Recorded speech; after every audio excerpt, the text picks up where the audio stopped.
Hey guys, welcome back to another comic book review here on Toned In Entertainment. Now, the Turtles recently have found themselves in a variety of comic book crossovers lately, and things are about to get turned upside down once again with a new 3-issue comic book series from IDW and Dark Horse Comics with Teenage Mutant Ninja Turtles X Stranger Things.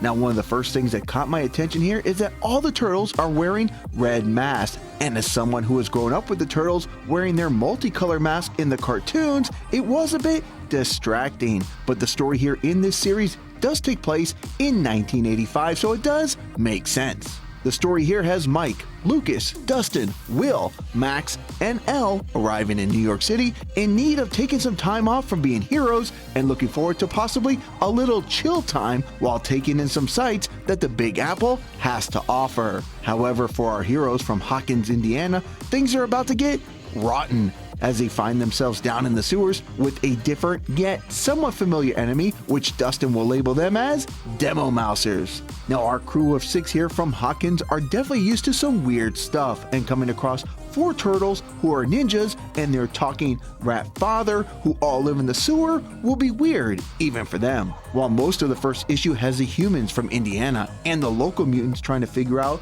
what and who might be behind these new enemies that they've stumbled upon, we will find out that it is indeed Baxter Stockman, who is the brainchild behind the new threat and even found a way to use the superpowered 11 as a pawn in his game. Now, for my score for TMNT X Stranger Things issue number 1, I'm going to break it down into 4 categories. The story here in issue number 1 gets a 7 out of 10. I do like the direction the writer Cameron Chicktock has gone with Baxter Stockman as the main antagonist. However, with this only being a 3-issue series, I'm not expecting anything deep as far as the story goes. The art? Well, I'm going to give it a 4 out of 10. While each of these characters from Stranger Things are identifiable, there's nothing really here that pulls you in other than a few action scenes. It really feels like the art team was under a rush to meet a deadline and had to crank it out as fast as possible. The concept, I'm going to give an 8 out of 10. It's 2 awesome franchises coming together.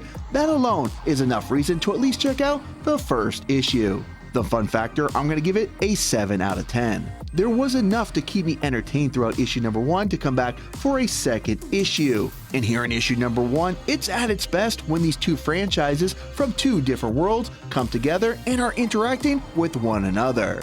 So my final score for TMNT X Stranger Things issue number 1 is going to be a 6.5 out of 10. While I was excited about the possibilities of this comic book crossover, it really is just an above average read, and I really think if you're going to pick up issue number 1, you really have to be a fan of both franchises to get invested to check out the next 2 issues. Now, did you guys check out issue number 1 of TMNT X Stranger Things? And if you did, what are your thoughts? Comment down below. And for more comic book reviews and pop culture videos, make sure you hit that red subscribe button so you can stay tuned in here to Toned In Entertainment for future videos. Subscribe to the channel. Do it. Go now. Do it now.